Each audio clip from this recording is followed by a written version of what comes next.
Can everybody hear me? Good evening. Well, it gives me tremendous pleasure to welcome you to the first annual Henry Fenimore Cooper Lecture Series on early American literature and history. I'm Carol Malone, the chairman of the board, and it gives me a special pleasure to introduce a lecture series in memory of Henry, who was so loved by so many people here at the library. Henry Cooper was a trustee for many years, and he chaired our board from 1985 to 1992. And before I introduce his niece, Lynn Carey Mehta, two requests. We hope you'll stay with us after the program to enjoy the buffet and a glass of wine. And secondly, just a reminder to everyone to turn off his or her cell phone.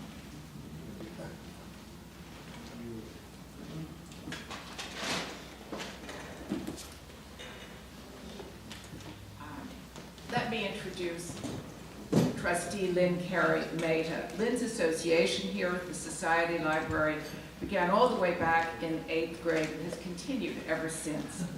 In 2002, Lynn joined the Board of Trustees, where she has chaired the nominating committee and served on many others, including the Building and Renovation Committee. Literary accomplishment runs in the genes of the Cooper family. Lynn received her doctorate in comparative literature from Columbia University in 2004 and has taught at Columbia, Yale, Vassar, NYU, and Barnard. Both her teaching and previous work at the Ford Foundation have focused on literary and cultural exchange in a post-colonial context. She recently published Poetry and Politics of Decolonization, Tagore, Yeats, Senghor, Cesar, and Neruda, and is working on an anthology of literature of the Americas. The library is so grateful to Lynn and to you, her family, and her friends for creating this lecture series in memory of Henry Cooper, because it not only allows us to remember Henry, but it also draws attention to our outstanding holdings in early American literature. So with that, please join me in welcoming Lynn Mehta.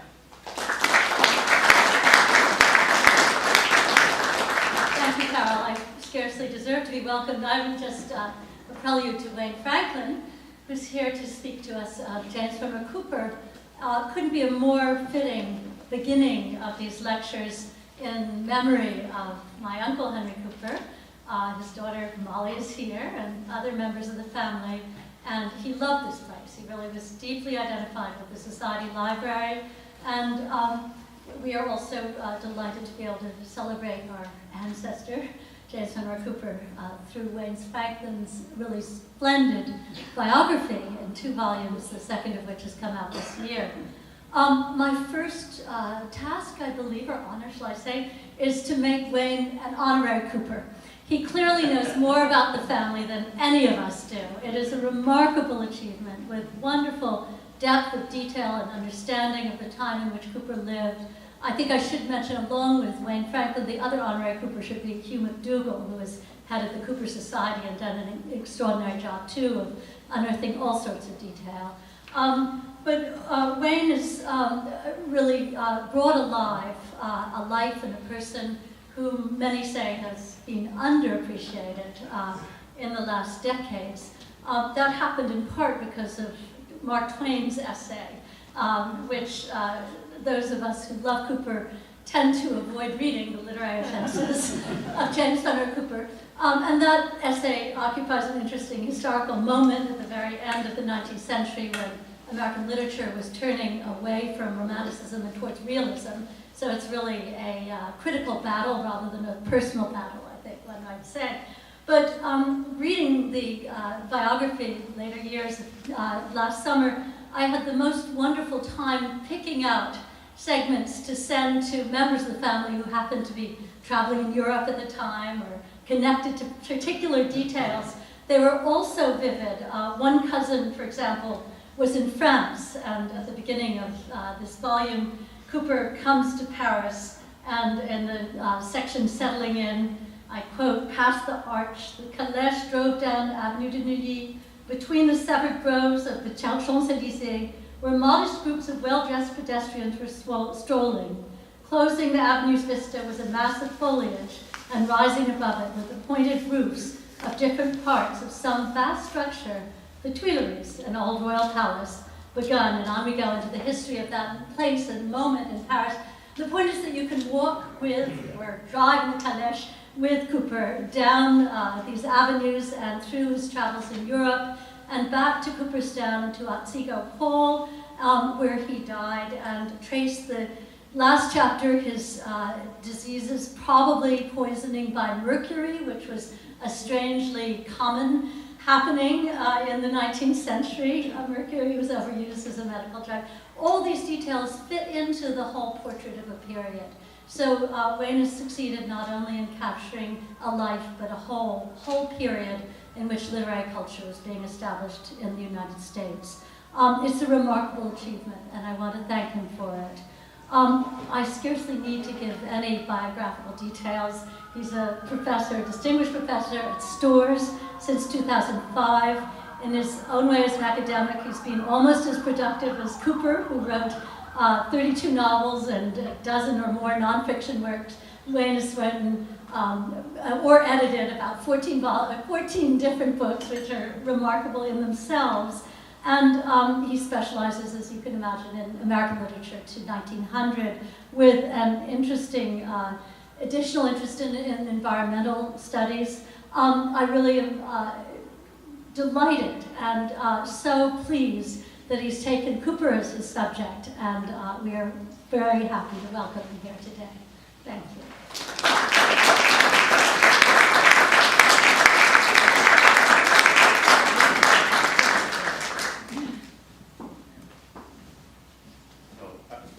I should just stop. Being declared an honorary Cooper was probably the high point of the moment. But it's a long story of how I came here, and I want to focus a little bit on what Cooper means for today, but also why it took as long as it did for his life story to be told. A lot of writers from his period, Washington Irving, for instance, were the subject of biographies, big fad in the 19th century, almost as soon as their lives were over. The 4-volume Life and Letters of Washington Irving, done by his nephew, Pierre Irving. But Cooper didn't have full coverage for a long time. And I want to talk a little bit about why and what that meant for him, for the family, and also for me as I began working on the books. But before I begin my presentation, I want to take a moment to say something about the kindness of Henry Cooper, on whom I depended for both moral support and particular archival materials as I worked on the biography of his great-great-grandfather. Henry, so well known for his own writing, was the ideal descendant of such a figure as James Fenimore Cooper. He held no brief for the novelist except in the most general sense. He, like other members of the family in his own generation, wanted Fenimore Cooper's story told, finally, in the fullest, most accurate manner possible. But he never tried to influence how I told that story, except by ensuring that I had full access to all I might need for telling. Henry was not in the least cowed or put up on stilts by having that first Fenimore Cooper in his background. Let me see if I can make this technology work. This is an early portrait of James Fenimore Cooper. About 1809, it's a little uncertain when it was done. I think it's probably after he was in the Navy for a short period, from 1808 to 1810, just about the time he got married. He had a fancy for naval-style coats that lasted, and you'll see it later in an 1820s painting, long after he left the Navy. I recall when I first met Henry at Cooperstown in 1995, that he was asked to say a few words there on the splendid and then brand new terrace at the rear of the Fenimore Museum about what it was like to trace his own roots back to the man who had once lived on that very spot and indeed had given it its name. The novelist's mother was a Fenimore. He had bestowed that name on his lakeshore farm a decade before he legally took it as part of his own name. And Fenimore Cooper, however appropriate that lovely setting was for the question Henry tried to answer in 1995, was not merely a local man. This is a picture, if you've been to Cooperstown, unless you've been in a balloon, you haven't seen it this way. But it captures the absolutely stunning beauty of the lake and the village there at the foot of it. Otsego Lake, 10 miles long, a mile or so wide, beautiful color because of the chemicals that exist naturally in it, calcium carbonate, give it a kind of green tint. Absolutely wonderful set. Cooper, Fenimore Cooper, the original one, had not just made a farm there. Over on the left, you can see kind of where it was, that bit of green above the village. He hadn't just made a farm there. He had created not only that region's, but the nation's first enduring literary myths. As the audience listened in 1995 for the sort of pious revelation such questions on such occasions often evoke, Henry told how, when growing up part of the time in his family home in Cooperstown, he and perhaps one or more of his 3 older siblings, I suspect it was the one nearest his own age, another James Fenimore Cooper, would lie on the floor of the sitting room as their father, Dr. Henry S. Cooper, read from one of their famous ancestors' leatherstocking tales. Dr. Cooper wanted all his children to know about and appreciate the legacy that came with their name. So, as he read aloud, perhaps from the Deerslayer, set on the beautiful lake near which their own summer home stood, the young Fenimore Coopers, as Henry put it, were stretched out on the floor with our heads under the sofa, fast asleep. If you knew Henry, you knew his humor. You may have heard that story, actually. Anyone who knew him knows how much, in fact, Henry cared about that lake and its surrounding woods and fields. And part of the caring had to do with a proper adult appreciation for what James Fenimore Cooper had achieved in the books he set in the environment around Cooperstown, but also in many other places, including, indeed, New York City and Westchester, where he also lived. In The Pioneers, written just at the time when John Wesley Jarvis painted this portrait of Cooper, around 1822, Cooper was working on a novel, Henry's ancestor penned what we can fairly call the first American environmental novel, arguably the first such novel, period. Otsego 2000, an organization that has done much to protect Cooper country, was one means by which its founder, Henry Cooper, sought to carry on that part of the novelist's legacy. If he nodded off under the sofa as a boy in his youth, throughout his long, productive life, he was always alert to the tasks that needed his and our attention.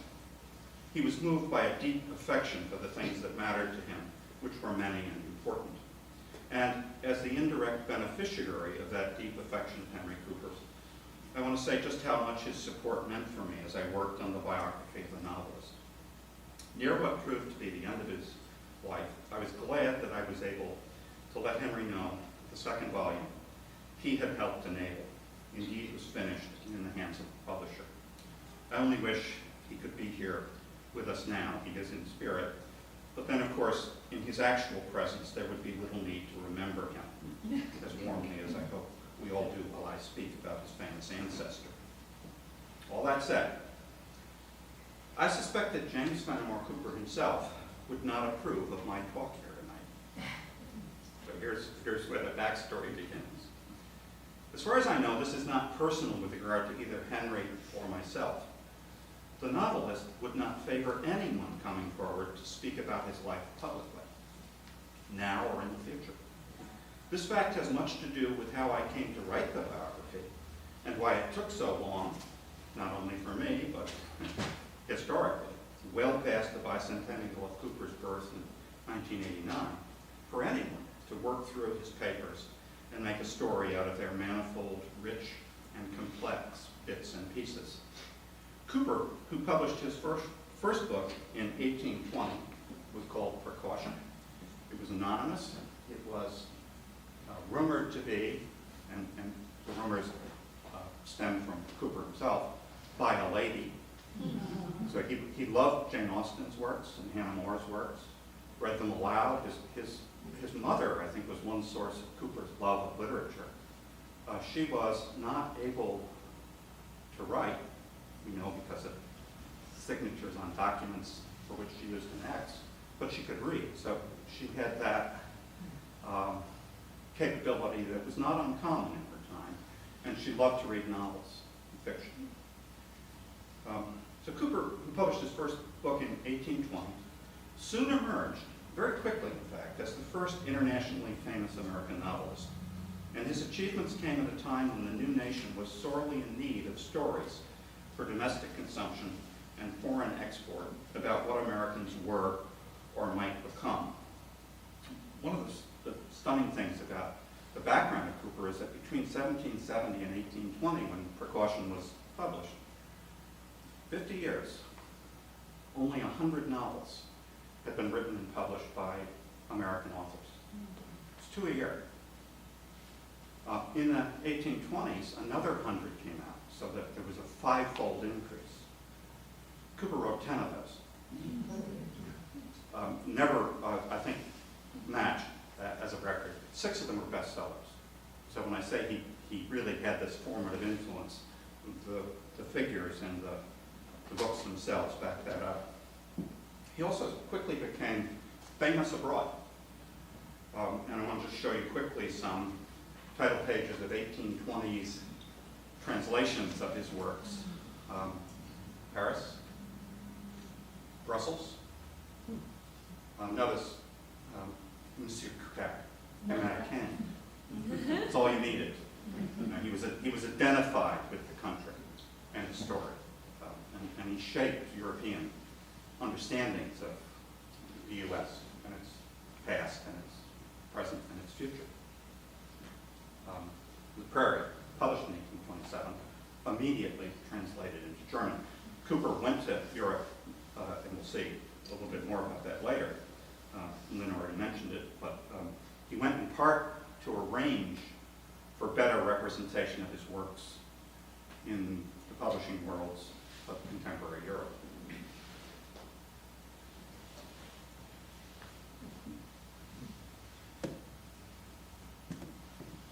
This is Cooper, a year before his death, September 1850. He was in New York City. Matthew Brady heard he was there, knew that he'd had a sort of bad experience with another daguerreotypist, but decided he'd go and knock on Cooper's door at the City Hotel. Cooper came out in his morning gown, big coat.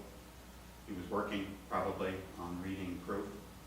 And Brady introduced himself and said he'd like to take your image. And Cooper said, "Where are you doing this, and how soon do you need me?" And he dressed and went to Brady's studio, where Brady shot probably 5 or 6 images. These were thought, and I'll come back to this in a bit, they were thought all to be non-existent. But I found this one listed on the New York State Historical Association website as a relatively new accession.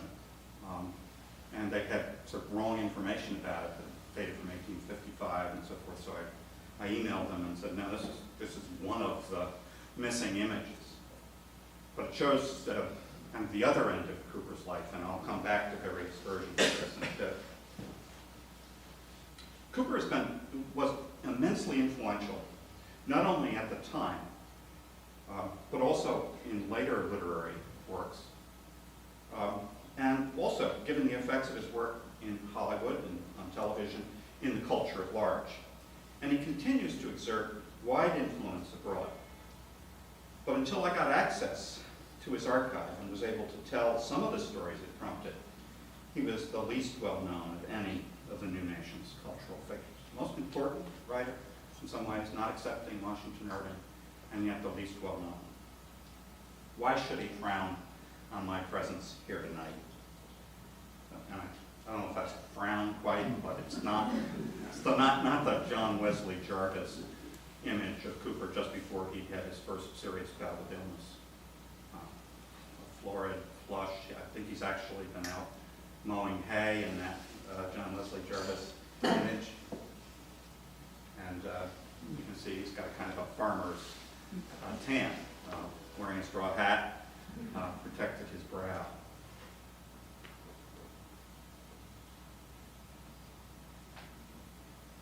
When he lay on his deathbed in Cooperstown, some months after Brady took this image, Cooper told his wife Susan and their 4 daughters and their 1 son that he did not want the family to authorize a biography or even let anyone see his papers.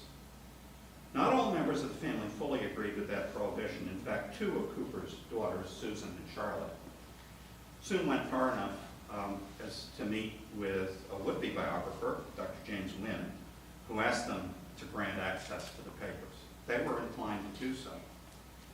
But their brother Paul, by then a lawyer in Albany, intervened at that point, and the request was rejected. That eldest daughter, Susan, was herself a writer of some accomplishment, her most important book being an 1850 account of rural Otsego that anticipated and in some ways, I think, influenced Henry Thoreau. This is a very nice hand-colored title page of that book from a special edition published. The book did so well, it went through several printings and then had this special illustrated edition in 1850. Among Susan's other subjects, though, was her father's life and his work. In her sumptuous 1860 book, Pages and Pictures from the Writings of James Fenimore Cooper, Susan relied on her own memories to give some sense of the background to each of her father's novels. She also excerpted or adapted passages from his work, especially from his 5 narratives of the family's European travels. And this is the title page. It doesn't quite convey, first, the size of the book or the binding. It looks like a Bible, but heavily tooled leather in many copies. And the scope, beautifully illustrated, hence the pictures. They're Darley's illustrations that were used in an edition of Cooper's works published at just the same time. But although there were many, this is the interesting thing, although there were many things in the family archive that Susan had access to and also might have used, her lingering regard for her father's feelings and or those for brother Paul prohibited her from borrowing much of anything from that archive for Pages and Pictures. She did have an engraved title page by Otsego Hall. We'll come back to that. It's the house Cooper grew up in. For the most part, he was born in Burlington, New Jersey. There was a previous house in Cooperstown, but his father built this brick mansion, really stunning structure, in the later 1790s, and this was the home Cooper remembered. The family lost it in the early 1820s because of debt, and Cooper was able to buy it back with his literary earnings in the 1830s. So that's a house that had a lot of meaning for Susan. The same prohibition, though, that kept her from delving into the archive for this Pages and Pictures applied in the introduction Susan prepared for 15 of her father's novels in the 1870s and 1880s. She wrote these long introductions, to some extent interconnected with the material she wrote herself for Pages and Pictures, but in no case really did she borrow much from the archive. It's true that she published a brief and revealing reminiscence the novelist had written about an impressive solar eclipse he witnessed as a teenager in 1806. Then too, Susan prepared 2 separate reminiscences of her own about the family's experiences in New York and Europe, and she edited and published 1 excerpt from her father's extensive manuscript journals. But up to the 1920s, the novelist's archive remained essentially closed to the public. I doubt that, as one tradition has it, Susan instructed her kin to place the novelist's letters and journals in her coffin when she herself should die. Too many documents survive for that to have been true or true in any large sense. But the story itself does underscore the sense of protective care and prohibition that her father had evoked in 1851.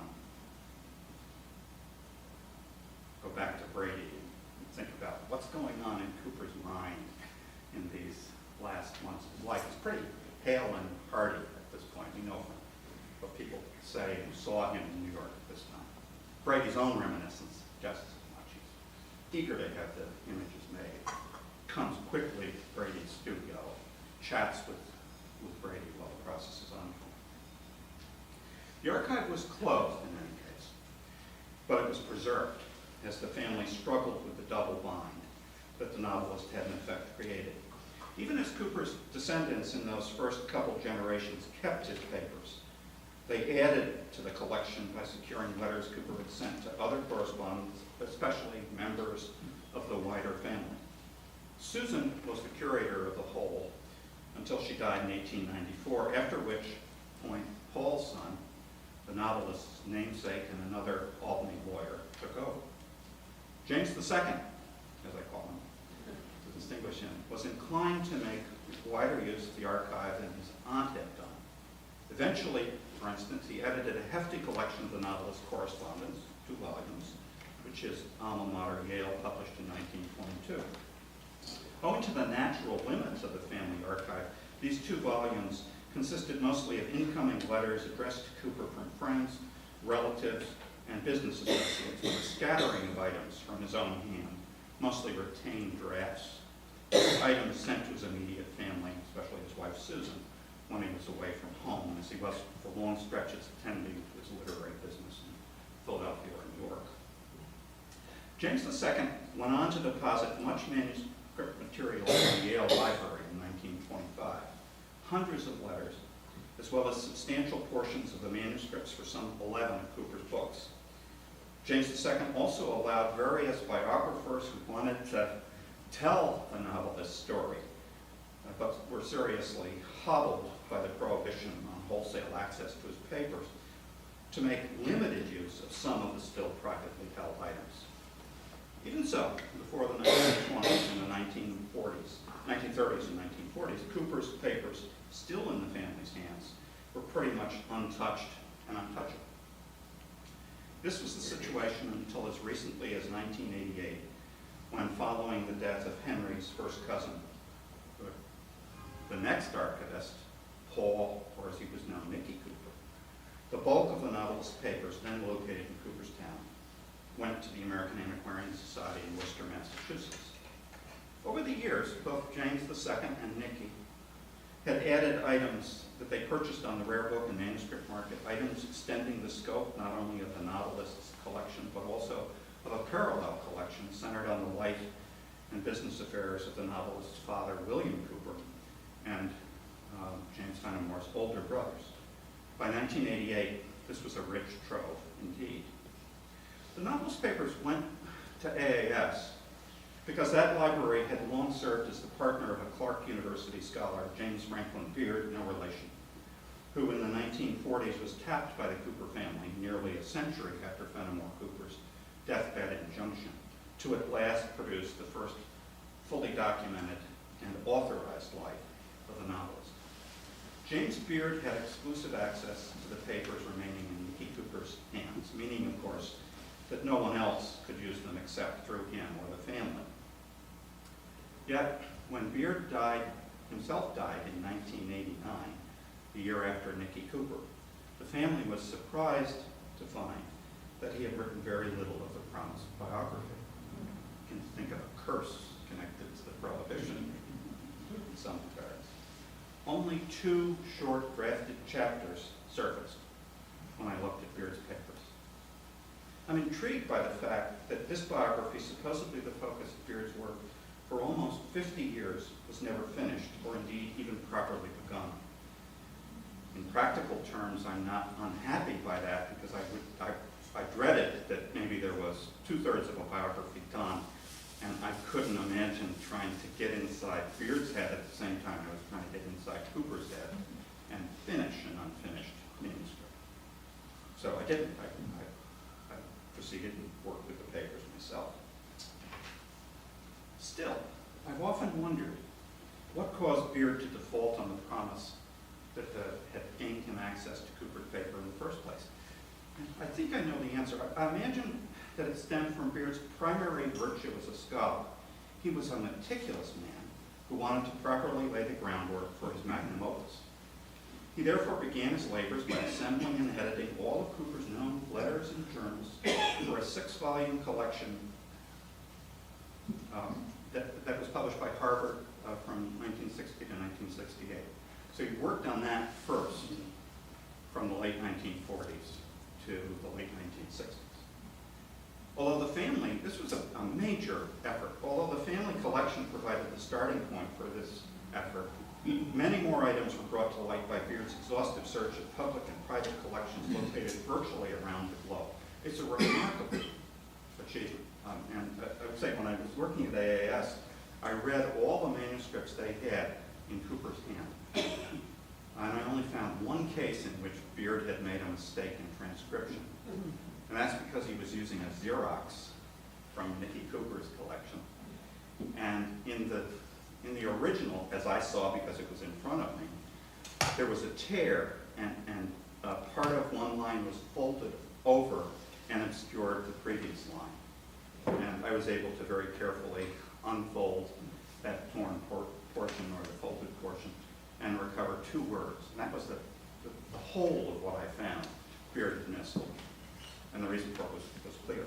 So Beard did this extraordinary job and enabled me to take him at his face value as a remarkably useful and insightful scholar. Though I did read all of the manuscripts at AAS in the original and then all the ones at Yale as well. With the letters and journals at last done by 1968, Beard next, with his meticulous attention to detail, assembled a team of scholars to undertake a new edition of all of Cooper's written work, to total some 50 volumes. Cooper was a highly productive and successful author, meaning that he not only wrote a good deal, but also that most of his books went through various revisions and reissues at home and abroad, a process that introduced many at times troubling variants into their text. For most of us, pick up a book, Last of the Mohicans, in a cheap paperback, and you assume that's the book. But in point of fact, it's as variable as most things in life. And Beard knew that and wanted to make sure that we understood the process by which the book came to be, and also what its meanings were in its various versions. Having a scholarly team carefully edit new versions based on thorough study of all surviving evidence would be of inestimable value for Beard, as well as eventually for the general reader.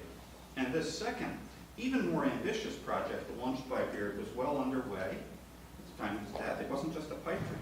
He started. The Cooper edition has suffered 2 suspensions since then, most recently owing to the bankruptcy of its second publisher, AMS Press.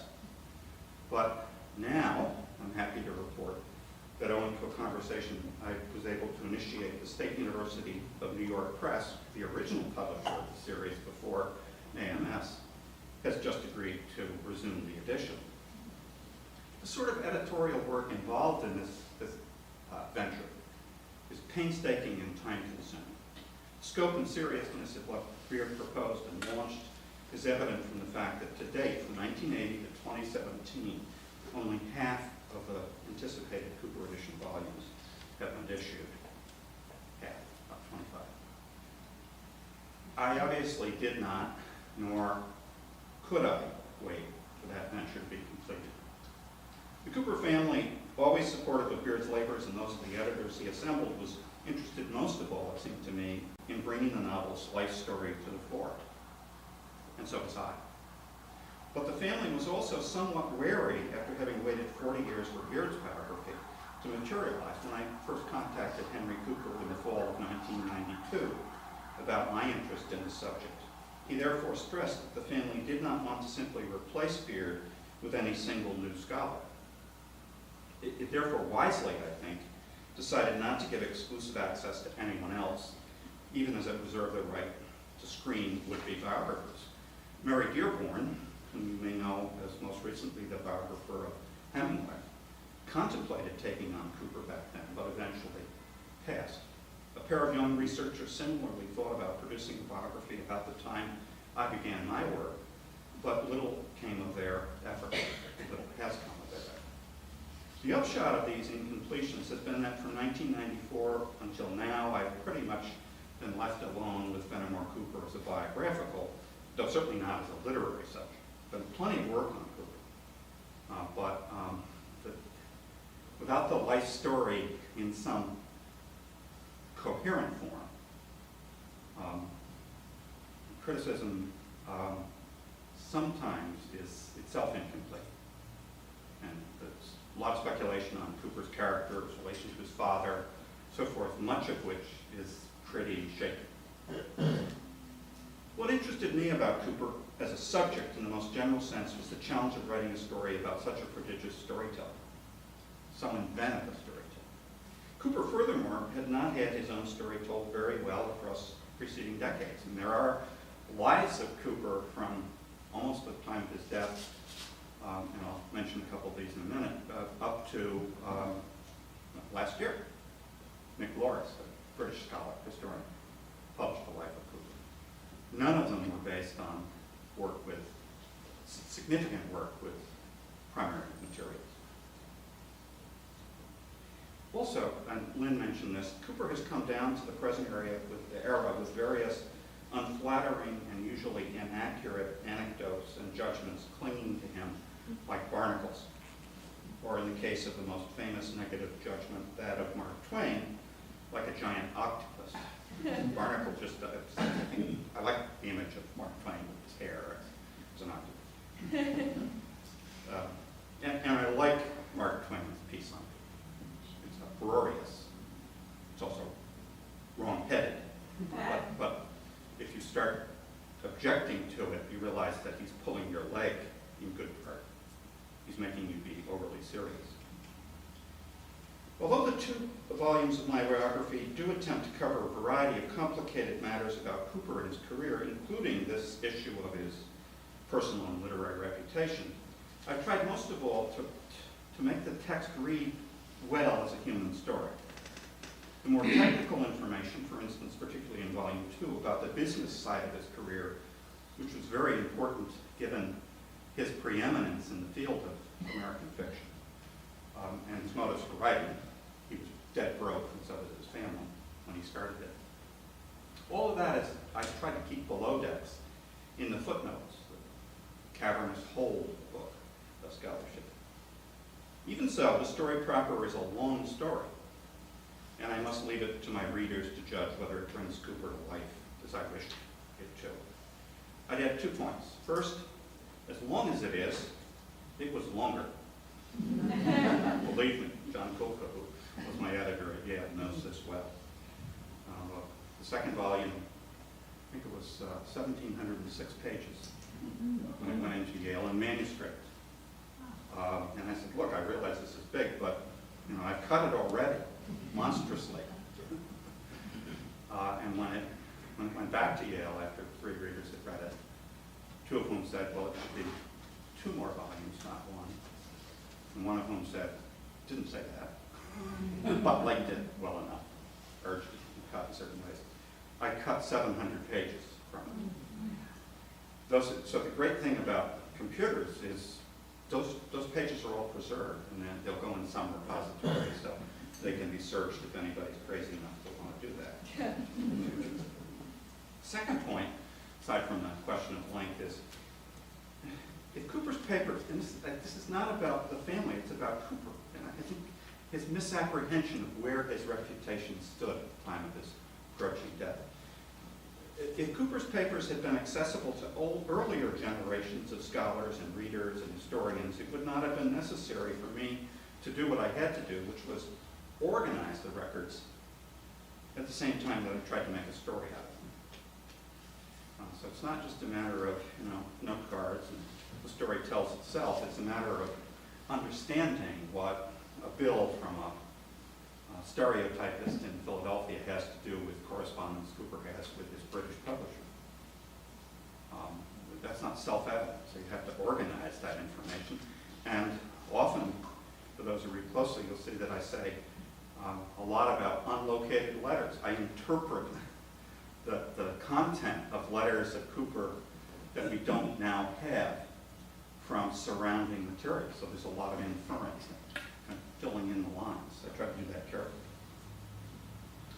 So again, I repeat, I don't say this as a criticism of the family. The family did an excellent job of balancing the novel's wishes against its own increasing sense that they owed it to him, as well as to the public, to lift the prohibition from his archive. Say, Nicky Cooper had all of William Cooper's papers microfilmed at Harvard in the 1950s. He had all of James Fenimore Cooper's papers in archival, acid-free folders and boxes in a safe place in his house in Cooperstown, basically in a vault, as I understand it. So there's incredible care, but there's this double bind that the novelist created. I'll return to this point, Cooper's complicity and his reputation, a bit later. So aside from keeping to the storyline as much as I could, there were other challenges in this subject. For one thing, Cooper's prohibition had been nibbled at almost from the beginning by a variety of insightful writers outside the family, including his good friend William Cullen Bryant, a poet, who delivered and then published a long memorial address in 1852. Bryant had known Cooper for almost 30 years and had often opened the pages of his New York paper, the Evening Post, to Cooper. But neither he nor any other of the writers who tried to tell Cooper's life story from that point, 1850s, to the 1980s, could do it in a sort of satisfyingly comprehensive way. If all the archive does is negate assumptions, its value is immense. So it's not just a matter of finding details and sticking them together into a story. It's to having hypotheses and seeing what counts and doesn't count. When I began my work 24 years ago, Cooper remained the last major American writer or perhaps cultural figure at large from the period before 1950 or so, without a thoroughly researched biography. Even the life and career of William Faulkner, who died as recently as 1962, when Cooper had been dead for 111 years and Beard's letters and journals had just begun appearing, was treated by Joseph Blattner in a pair of hefty volumes published in 1974, 12 years after Faulkner died. We may quarrel about the value of biography in general, happy to have that quarrel. I think it's an important quarrel to have. But in my experience as a reader and teacher, it always has proved useful to know the backstory of a given book and to try to view the world from its author's perspective. Books, I recognize, are worlds unto themselves in aesthetic terms and have many roots outside the life and mind and imagination of their authors, but they do not write themselves. They're written by particular people. They are, among other things, the record of particular human actions in particular moments, even as they also bear the imprint of their place in time and culture. I don't do much in the biography, I think, interpreting Cooper's books, except in trying to figure out where the ideas came from, what he was reading, what he was encountering in his experience. From the outset, I was curious to know more about why Cooper was a man with a decent number of close friends and a generally sociable disposition. Why would he have issued the order he gave to his family in the summer of 1851, thus delaying for so many decades the appearance of a biography based on the papers?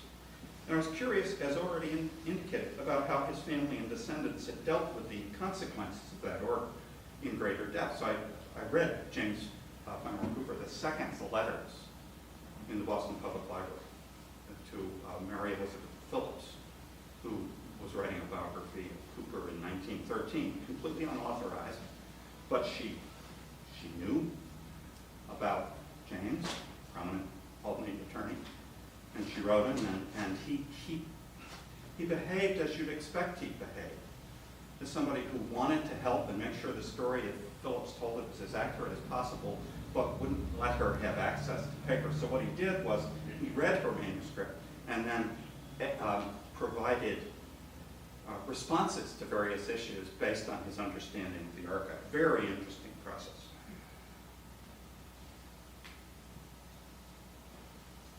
So he couldn't open the archive, but he didn't want false stories circulating.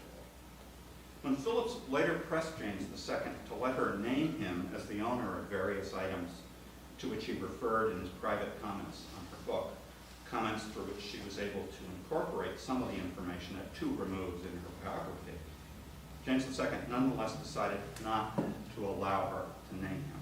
He explained, "I do not want to be pestered by outsiders for access to my family papers." That's not the whole of it, I think. That explains the surface motive, but he didn't really want to get into, I think, too much the dynamics of having this double bind dating from 1851. Even so, press reviews of Phillips's book on its appearance in 1913 in many cases assumed and asserted that James Fenimore Cooper II had helped her on behalf of the family, a point that troubled Cooper anew. Here was the double bind in actual operation. I think it might have been his reflection on this, his dealings with Mary Elizabeth Phillips, that gradually led him to publish the correspondence, to actually put out part of the archive. Now, since most of what he had was incoming correspondence, it wasn't as revealing of James Fenimore Cooper I's inner states and attitudes. Still important and lively collection. James Fenimore II also wrote on Cooperstown local topics, legends and traditions of the Northern County. He was one of the other in the long line of Cooper family writers. In that book, he included one of Susan Fenimore Cooper's reminiscences. He had, in fact, asked her to write it. James II also published from the archive a novelist's own, this is striking, 1840s reminiscences about growing up in the family home on Seagull Hall and what it meant to him, particularly in the context of his beloved older sister's death in a fall from a horse in 1800. And yet, James II, spurred to open the doors of the vault this far, looking back in 1933, 5 years before his own death, on the correspondence, on that 2-volume thing Yale had published, issued a more cautionary statement. He confessed that he had qualms about letting the public see it, even this mostly incoming correspondence. The novelist himself, if you look through his earlier writings, letters, as we now have access to them, he was not as guarded about his life story. He was a very active contributor of letters to the press. He would stand forth in his own voice. And during his early career, he had actually assisted the authors of some of the brief sketches of his life that had appeared in both the U.S. and Britain to get the story right.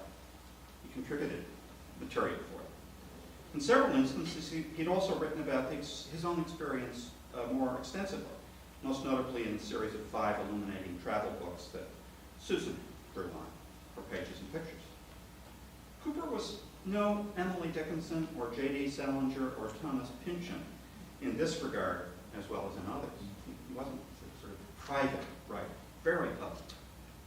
I'm never afraid of being so public, though it had its costs. And the costs were these. Starting in the later 1830s, Cooper had gone through some particularly bitter fights with American newspaper editors and publishers that made him wary of what the press might do finally with his life once he could not, as had become his habit, correct errors or more positively fight back through various published answers, some in Lincoln Bryant's newspaper, or indeed in a series of libel suits, very well publicized, that he mostly won, beating the editors for their libels against him. He, at the end of his life, was especially concerned that fresh attacks on him once he was dead might injure or embitter his wife and children. He did not burn his papers or tell his family to do so, one notes, and they decidedly did not do it on their own. I find no trace in Cooper's case of the contortions through which Henry James, and after Henry James's death in 1916, the members of his family sought to manage James's reputation. But as Cooper was facing death, I think he craved a kind of companionable silence that he had not known in the 1830s and 1840s. The fights that produced that feeling, that desire, had arisen during Cooper's time abroad and matured after his homecoming. So a little bit of the background, the chronology of that. Having written his initial 6 books in New York and its environments, I mean New York City and its environments, between 1820 and 1826, Cooper had taken his family to France. They lived mostly in Paris, although they made long visits to England, Switzerland, and at last Italy. During the more than 7 years of his absence from the U.S., Cooper himself continued to write fiction at about the same pace as before, so that by the time the family returned to New York in 1833, 7.5 years of absence, he had published another 7 novels. He always was sometimes that's a record he even beat, as we'll see in the last years of his life. Some of those books that he wrote and published abroad continued to explore topics akin to the topics first broached in these first half dozen books. Most particularly The Prairie of 1827, you saw the German translation. The first book Cooper finished in France and had printed in English there, continued and for the time being brought to an end the saga of Cooper's unlettered but eloquent and morally upright woodsman Natty Bumppo, which was begun in The Pioneers in 1823 and expanded on in The Last of the Mohicans, his most famous book, 3 years later. As Cooper's time abroad lengthened, however, he began to delve into topics that were increasingly remote from the American forest or the open sea, the primary sites of his own early experience and all his early books. Politics was the most pressing of these new topics. Political life had always been of interest to Cooper. In fact, he had managed DeWitt Clinton's New York gubernatorial campaign in Westchester County in 1820. Clinton didn't carry the county, but he didn't lose by much. And it was the home county of his opponent, Daniel Tompkins. And since that sort of baptism in electoral politics, Cooper had seen political issues move ever more closely to the center of his attention. Going to Europe hardly lessened the appeal of the topic. A series of hopeful leftward moves in France, Belgium, Germany, and Poland in the early 1830s made Cooper think that Europe, still laboring under the debilitating effects of the Napoleonic Wars, might shed its old habits and give ordinary citizens a larger, newer say in political affairs, much as he thought the United States already did. But when all those leftward moves were suppressed by reactionary forces in country after country, Cooper began to reflect more deeply on his faith in the inevitable success of Republican institutions. He even began to feel that the failures in Europe might presage a retreat from American ideals back home as well. When his increasingly vocal critiques of Britain, of the Bourbon dynasty in France, even the evident inequalities in supposedly liberal Switzerland, brought counterattacks on Cooper from Americans abroad who were sympathetic to more authoritarian models of governance. And then back at home, that retreat from American principles seemed already to be underway. Cooper therefore reached the conclusion that he no longer wished to write fiction for a nation that was abandoning its revolutionary legacy, which was very important. His homecoming late in 1833, therefore, was a pretty sour experience. He returned to New York City in November of that year, not as a celebrated American writer eager to produce new books for his American readers, but rather as a man without a calling, if not quite without a country. Here began his first period of self-imposed silence. He made it official in his 1834 manifesto, a letter to his country. There's the cover, and then buried. Talk about burying the lead. This is on like page 102 of 112 page thing. He says, "It is under this conviction that I lay aside the pen." And he meant it. He was not going to publish anything for his American readers ever again. I don't want to enter into here the complex details about how his own disillusionment intensified the reaction against him within the newly formed and named Whig Party, which Cooper saw as the natural home of the new political forces he so deeply distrusted.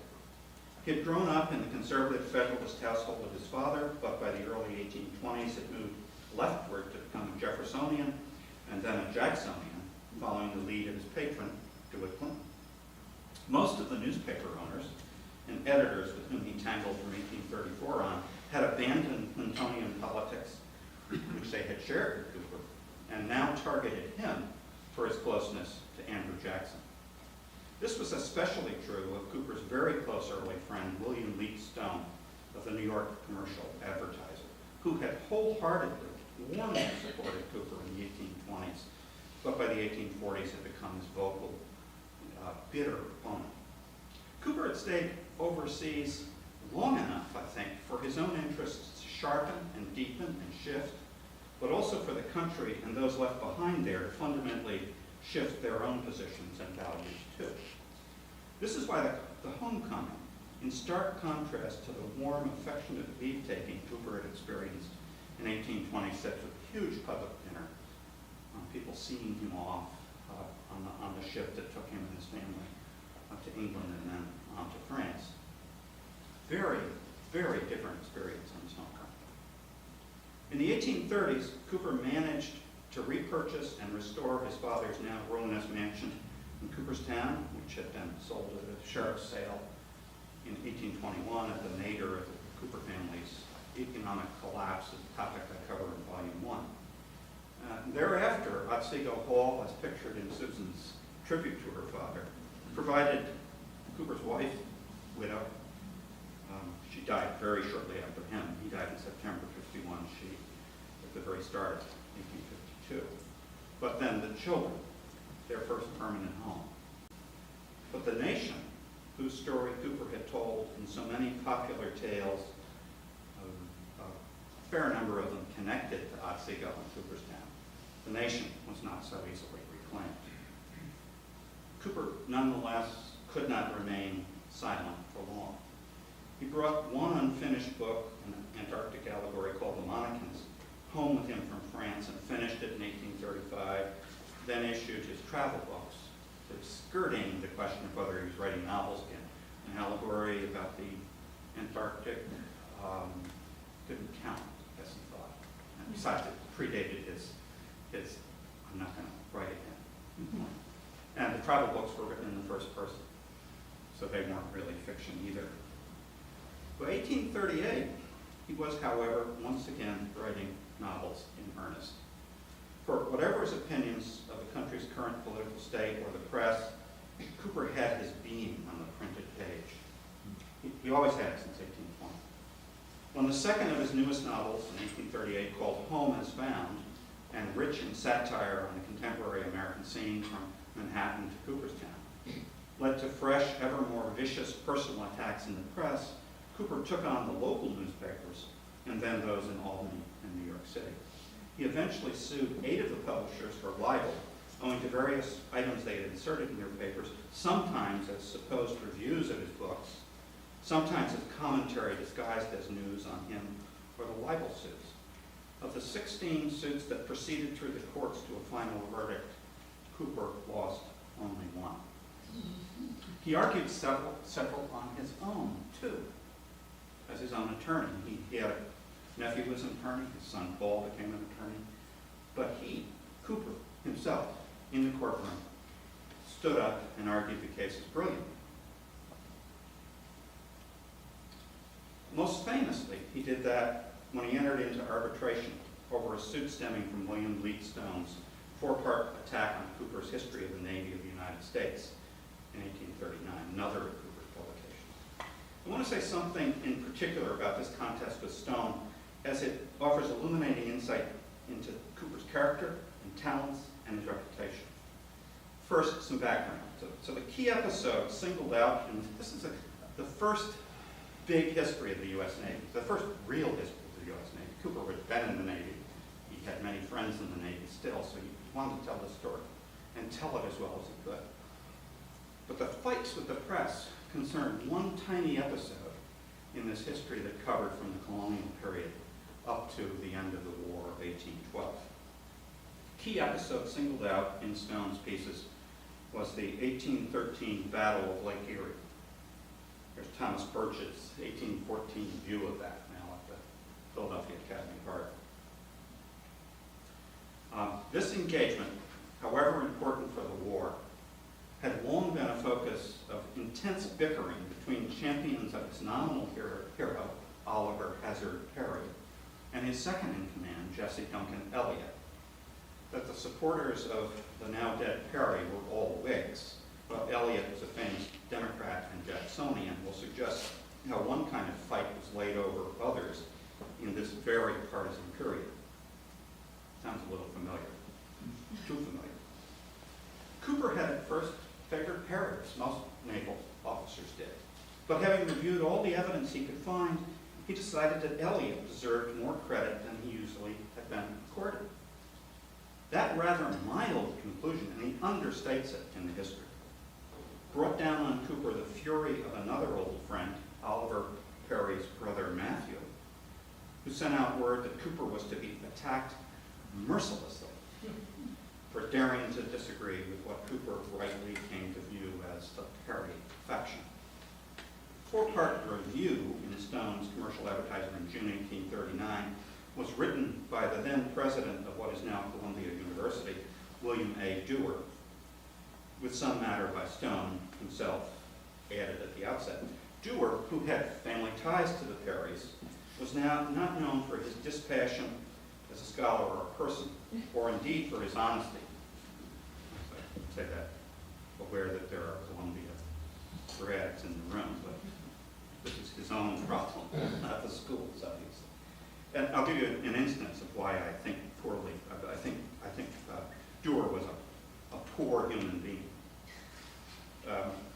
Like Cooper, Dewar had been in the Navy as a young man, but he had been ejected after he stabbed a shipmate and then attacked and threatened to kill his lieutenant who intervened. Only the fact that Dewar's mother was very highly connected prevented the court-martial and imprisonment that otherwise would have been his fate. Very instructive story. And then he later shows up as a newspaperman and educator. In 1839, William A. Dewar ferociously attacked Cooper, whom he described as being, quote, utterly regardless of justice and propriety as a man. This is literary reviewing in 1839. He went on to accuse Cooper of having lied bold-facedly in his attempt to make Jesse Eliot seem like the true hero of the Battle of Lake Erie, which Cooper never intended to do and didn't do. Dewar added that the history of the Navy, quote, was partial and deceptive in its overall narrative of that battle.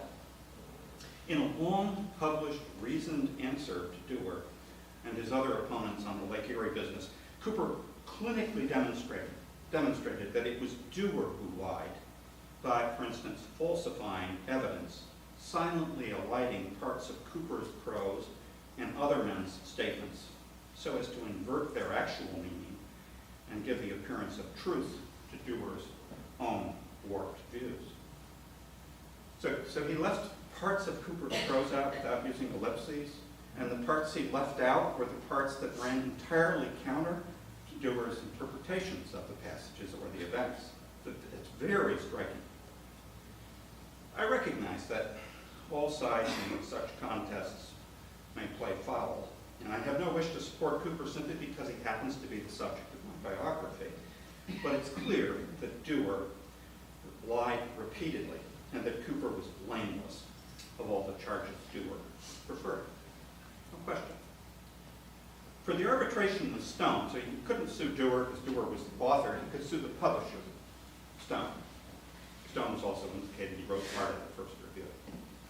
And for the arbitration that was meant to end the particular fight, Cooper decided that he would take an active part as he had in some of the court trials. The sessions took place in the U.S. courtroom in New York City's old City Hall during a week in mid-May 1842. Cooper spoke for 2 hours on Monday afternoon, then sat and listened as his own lawyers addressed the panel of 3 arbitrators that day and the next. Once Stone's lawyer completed a 5-hour presentation on Thursday, Cooper resumed the floor to begin his closing argument. That session having adjourned at 10 p.m., These are incredibly long court sessions. Sometimes the jury goes out in the court trials at 10 a.m. and doesn't come in until 6, and then they're sent back out again, never having had lunch, let alone dinner, and they report back in at 10 p.m. So these are immensely long, intense, and in case I'm about to describe, riveting events, public events. Of course, there's no TV, there's theater, and this is the real thing. People could go, there were public sessions. That session, having adjourned at 10 p.m. on Thursday, Cooper returned on Friday afternoon to deliver the rest of his very long address. You'll see, he reports on it to Susan. This is a case where he's writing well away from home. The public audience for this arbitration grew across the week as word of mouth and newspaper reportage drew attention to the high drama of the event. In particular, Cooper's notable performance on Thursday night attracted a huge crowd on Friday. On the earlier occasion, as Cooper wrote Susan from the city, many of William A. Dewar's friends came to watch what they probably expected would be the penultimate moment in Cooper's public humiliation. They were instead in for a profound disappointment. As Cooper went on for his wife, quote, 20 of my most active enemies. I don't think I could list 20 of my most active enemies, perhaps.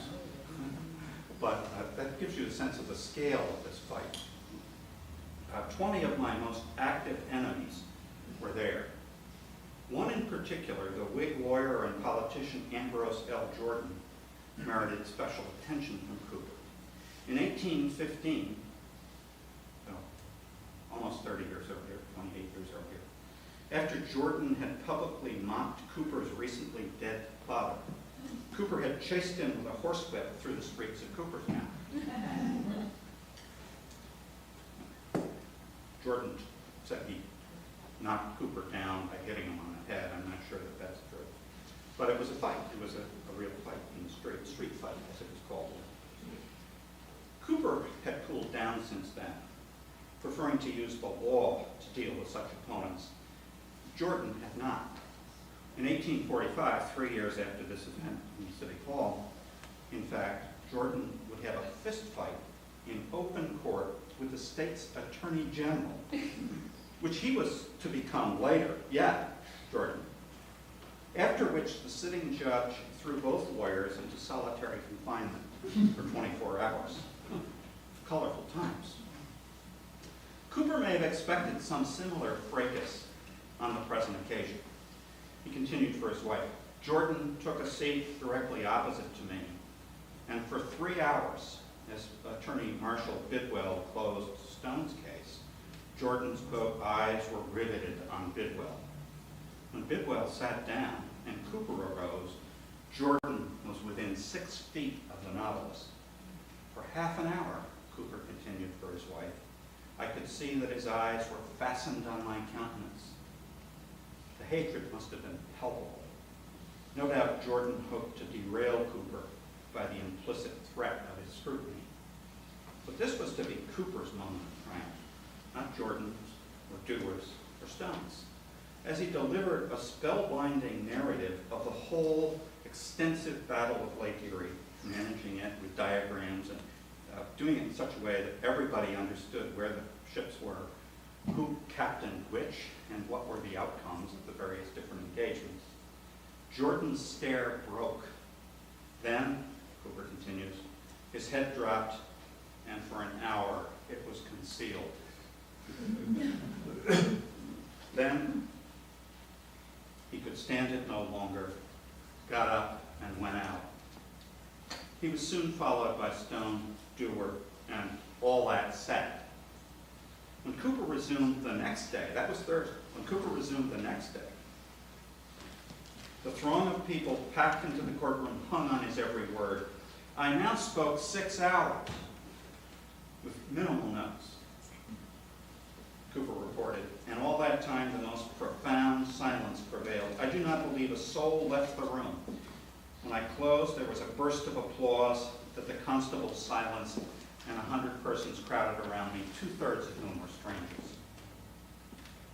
The young writer and critic Henry T. Tuckerman was among that throng. He knew Cooper slightly, socially, beforehand, and liked him as a person.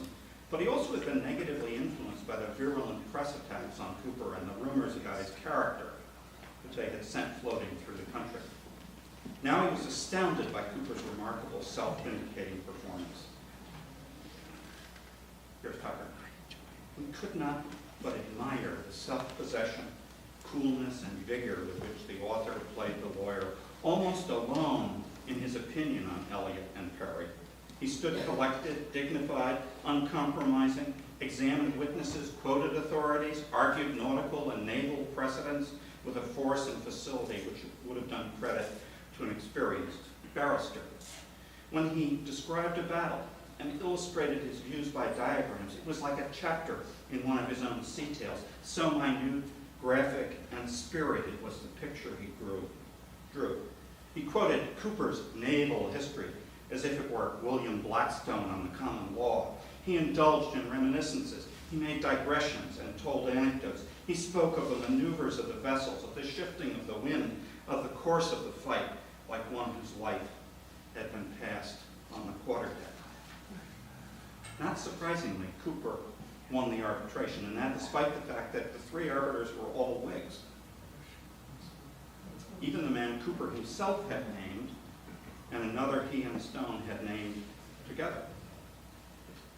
I think this sweet victory satisfied Cooper at the time, but I think he missed the effect that this public event and people's reaction to it, and his own renewed creative activity in the 1840s. He wrote 17 novels in the 1840s, 10 in his last 6 years. Incredibly active. He's the only American novelist who, writing in the 1820s, was still writing in the 30s and 40s. He won people back to him, but he didn't recognize it. And I think as he was nearing death, he feared that more attacks would follow. Instead, I think there's good reason to believe that better treatment would be his. The first sign of that is the event that took place when Cooper, here's a Brady daguerreotype, not the one I showed you earlier, but one nonetheless, painted by Charles Loring Elliott in 1860. Cooper was coming back to life in this period in the public mind. This was painted as a frontispiece for a collection of Cooper's novels. And a big event took place, planned by the literary elite of New York City to honor Cooper. This is not the event itself, but it's the venue, Tripler Hall or Metropolitan Hall, a very short-lived public building in the city. It burned in 1853. 4,500 people came out to hear the likes of Daniel Webster and Washington Irving sing Cooper's praises. That's where William Cullen Bryant delivered his oration on Cooper's experience. And Bryant, who knew about the libel suits, he was a newspaper editor. He often allowed Cooper to publish in the Evening Post his answers to the other editors, the Whig editors. Bryant was a Jacksonian. He knew about the libel suits. He mentioned them, but he did justice to Cooper in them, rather in the way that we've seen Tucker commenting on. So that event was an important event. It led to this book, a memorial of James Fenimore Cooper, which his publisher at the time, George P. Putnam, issued. This is a nice copy. It's got Susan Fenimore Cooper's inscription, April 30th, 1852, about the time it came out. Otsego Ball, that place she will picture in her pages and pictures. This is an engraving based on a Brady daguerreotype that embellishes the front of the Cooper Memorial. But what the Cooper Memorial additionally did in its gathering of people together was already anticipated in a striking piece in the New York Times in its very first issue, September 18th, 1851. Very first issue. It's called then the New York Daily Times, but it's the same paper. gives an obituary of Cooper, and it too mentions the libel suits, but it sees beyond, and I think in a way that mirrors Tuckerman's comments. Seeing Cooper as not only a novelist, but a man of strong intellect, clear and quick in his apprehension, fearless in conduct, and gifted with a force of will which would have made its mark conspicuous in any calling upon which he might have entered. His genius is one of which America should be proud. Now, you might think, well, the two men who started this paper, Henry J. Raymond and George Jones, didn't have a hand in it, weren't attacked during the libel suits. The paper was founded in 1851, the libel suits were over in 1845.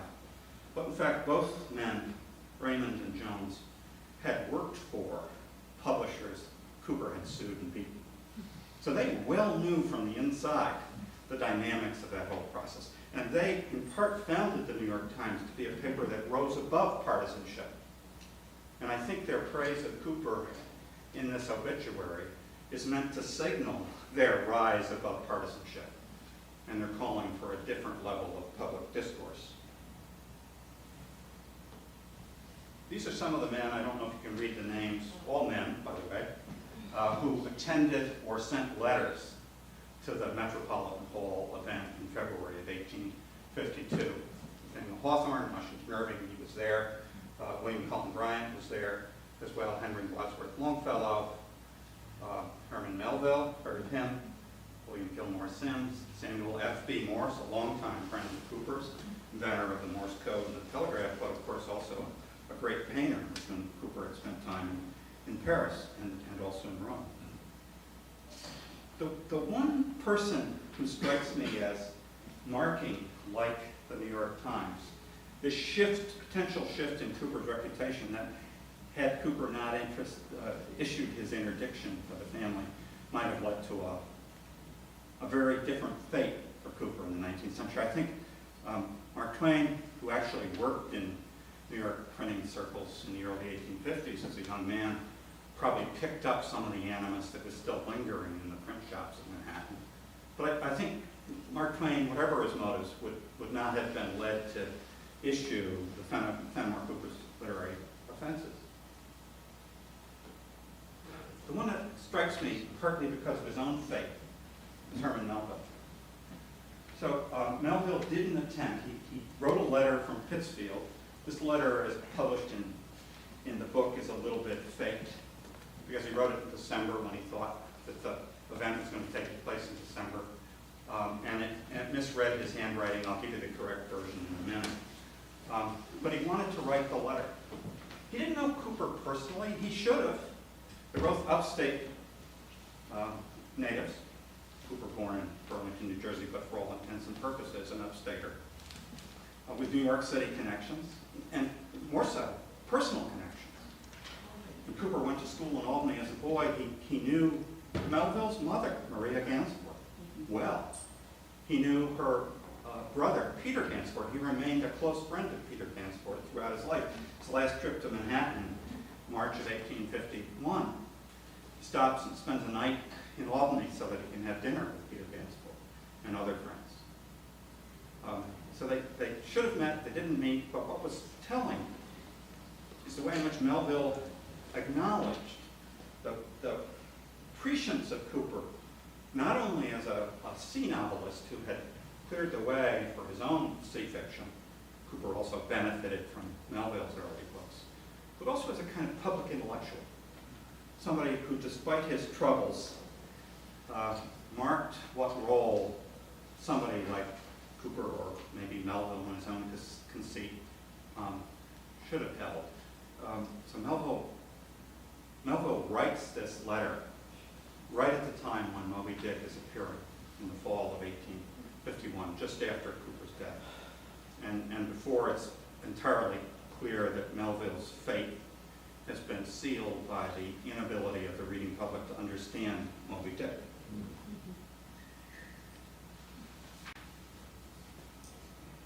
And I want to get you the exact text of what Melville wrote.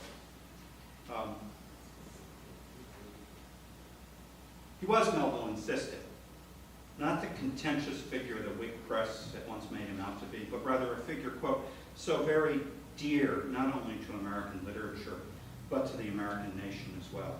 It always much pained me, Melville went on, that for any reason in his later years his fame at home should have apparently received a slight temporary cloud. It's being remembered now not as a period of political contention that stretched almost a decade, but rather as a slight temporary clouding from some very paltry accidents, more or less, incident more or less to the general career of letters. He did not hold Cooper blameless for those accidents, but added that whatever failings Cooper had were, quote, the almost infallible indices of pervading greatness. If Cooper thought something was wrong, he said it. He stood up. He faced his accusers. He faced them down, as with Jordan and Stone. Cooper had been blasted by the Whig press as a crank, an aristocrat, a money-grubbing, anti-American writer who catered to foreign audiences, and worse. This was not the man Melville found in the books, or no doubt heard about from his mother and uncle. Instead, Melville found something else entirely. Here in the last autumn of his own soon fading fame, the author of the best novel written in the United States prior to Faulkner's The Sound and the Fury paid Cooper his due. He was a great, robust-souled man, all whose merits are not even yet fully appreciated. And that's where you can see the typo, are not seen yet fully appreciated. It doesn't make any sense logically or syntactically. Then, as if turning from the past of Cooper to the future readers of their common country, readers who would not really begin to discover the merits of Moby Dick until the 1920s, Melville added, but a grateful posterity will take the best care of Fenimore Cooper. That has and has not happened. Partly that's because of the sheer bulk and range of what Cooper wrote, 50 volumes. Partly because of this unfortunate truth-telling need he had, and his courage, I think, in standing up to the powerful publishing interests of his time. And partly because he held forth his own right to write about whatever he thought needed to be said and written about. No writer of Cooper's time, I think, embodied so broad a spectrum of American space and experience, from the wilderness to the sea and beyond. No other writer then or earlier managed to make the creative life economically feasible in the workaday world of the young country. He did that by himself. He worked out the terms. He made publishers willing to pay thousands of dollars for books. They hadn't been doing that before. Finally, few writers of Cooper's time or later left such a compelling example of the sorts of public responsibility that the creative writer, creative figure, ought to have in a democracy. Having been born in 1789, the same year as the nation, Cooper took seriously the challenge of imagining the country, even as he grappled with its at times distressing realities. Melville, I think, was right. We owe Cooper a great deal, more in fact than we have yet managed to repay. So, repay. Happy day.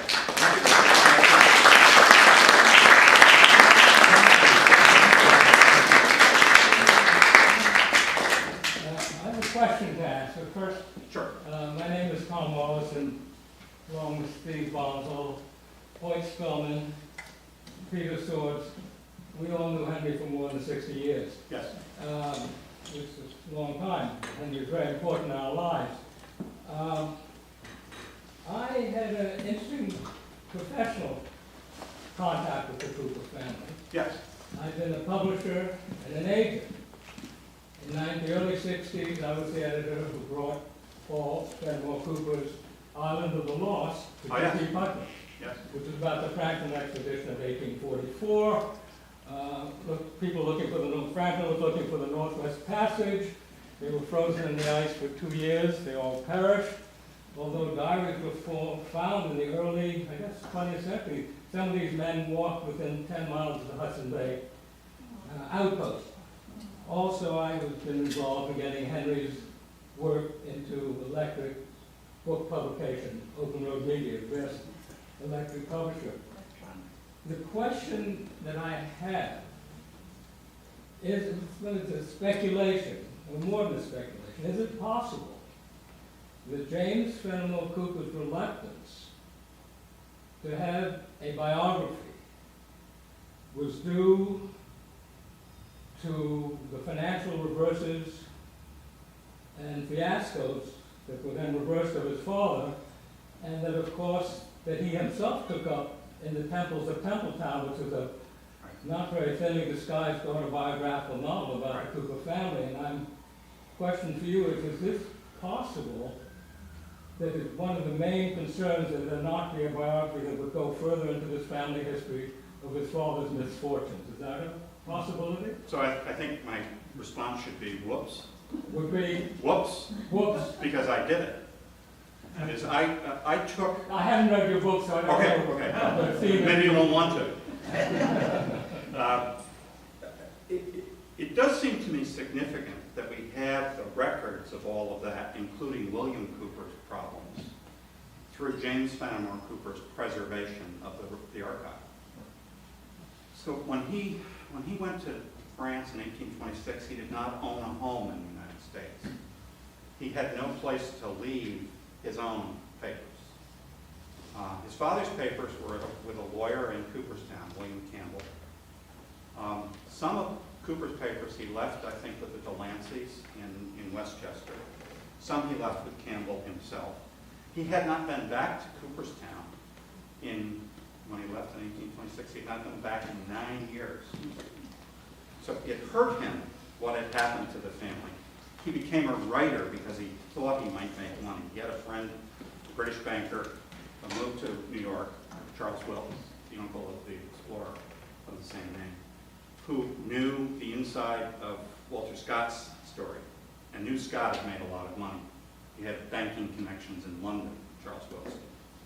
And I think Wilkes knew Cooper could tell stories. Cooper was an anecdotalist.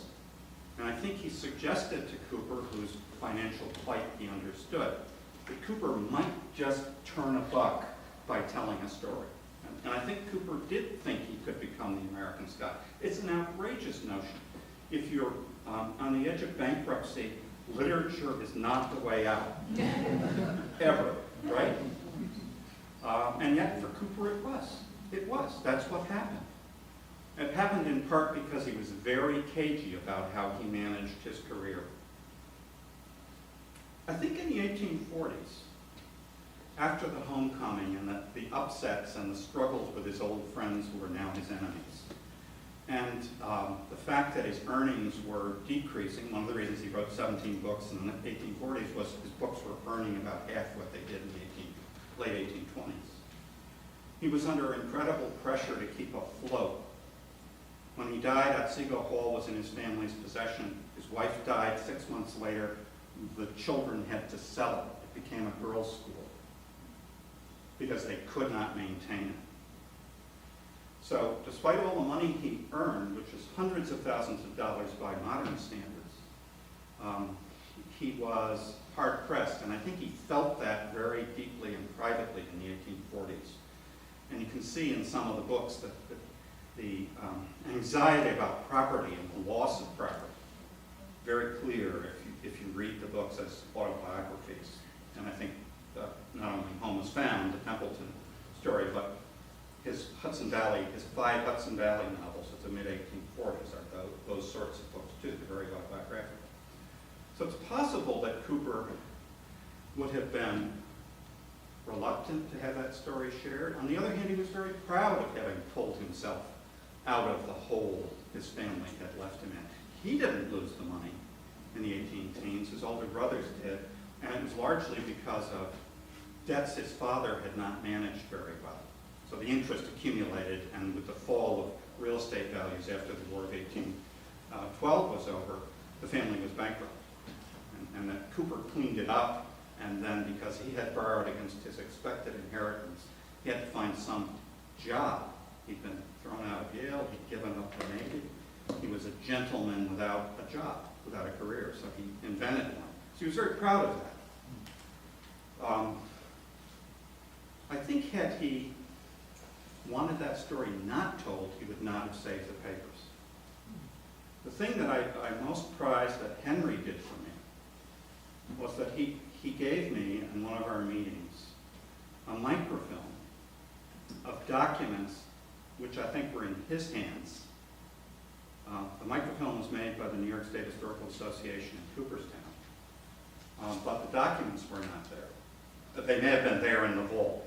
They may have been stored there for Henry. James Beard had never seen those documents. It's an interesting story I haven't quite figured out.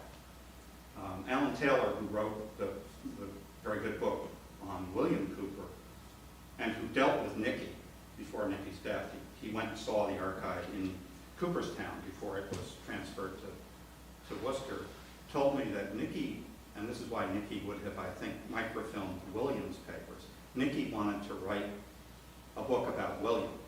And I think I'm right that Alan Taylor had been told by Nicky that he thought Henry wanted to do something on James. Not sure about that, but the papers that Henry had microfilmed were almost all about the business side of Cooper's career. Well, some of us kept asking Henry why he wasn't writing a biography. Yes. And we used to have long conversations about that. Do you think he intended to or wanted to? I think he was very honest, as everyone in this room knows. Honest or false. I don't know. Yeah, right. I don't know. Well, he didn't, of course, have all the documents. What he had was a treasure trove with a lot of material about the business side that would have changed James Franklin Beard's annotations to the letters and journals. So, great question, Owen. And Henry was honest to a fault, but didn't say, I'm giving you this. Beard never saw it. It became clear to me Beard had never seen those materials. Yes? Oh, I was just going to say if anybody has maybe one more question. Well, I have a question Yeah. about the putting aside the pen. And I mean, the suggestion given often about it now is that it's a kind of American propaganda. But he seems to be saying that his Americanism, if you want to do Yes. that, is not being accepted in Europe. And so, I mean, the way I read it is that he's saying there's a kind of anti-American propaganda in Europe. Yeah, I think he accept it agreed. as Yes, he agreed, and he became. Propaganda battles? Yes, he became very unpopular in Britain in 1828 because he, like Henry, called things by what he thought they deserved to be called by. And particularly New Englanders picked up on that anti-Cooper propaganda and were suspicious about Cooper when they later met him in Paris or Italy. And Cooper felt that some of the people who were suspicious of him not because of this anti-Cooper propaganda from Britain, but rather because they secretly sided with the rising authoritarian regimes and interests in Europe. There's a guy named Levitt Harris, who was a particularly despicable operator. He was John Quincy Adams's assistant, as his uncle Levitt Harris had been, in St. Petersburg when John Quincy Adams was a minister there. And he later sued John Quincy Adams because Adams wouldn't bail him out in a particularly vicious circumstance. Very interesting guy who used his position in the American embassy or mission in St. Petersburg to enrich himself. He bribed American shipmasters before he cleared their cargoes and so forth. And did all this directly. And then he shows up and becomes the temporary chargé d'affaires in Paris for the U.S. And Cooper's livid. And he thinks Levitt Harris, who is siding with the Bourbon restorationists in France, is a great instance of an anti-American American. That is, he's not a small d Democrat. He doesn't believe in the people. He doesn't believe in the Constitution. He believes in self-interest.